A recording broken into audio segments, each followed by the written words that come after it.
ఒక మాట అందులో ఉంటుంది, నన్ను ఒక రాత్రి అంతా ఏడిపించిన మాట. కడసాడు ఉన్నాడు, అయ్యాడు పస్సులు కాసుకుంటాడు, అయ్యాడు పనికిరాడు అన్నట్టుగా మాట్లాడితే శామ్యూల్ ఉన్నాడు తెలుసా, మంచిది అతడు వచ్చే వరకు మనం ఇక్కడ కూర్చుందాం.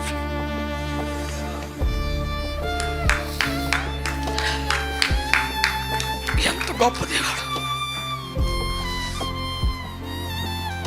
కన్న తండ్రి చేతని రిజెక్ట్ లిస్ట్ లో పెట్టబడిన ఒకటి కోసం పరమ తండ్రి వెయిట్ చేస్తున్నాడు.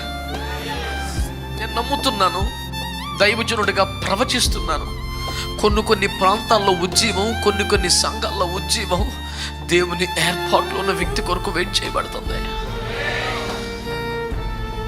బహుశా అది నీవై ఉండొచ్చు. ఒకవేళ అది అభిషేకం వేచి ఉంది, అభిషక్తులు వేచి ఉన్నారు. Who knows, that might be you.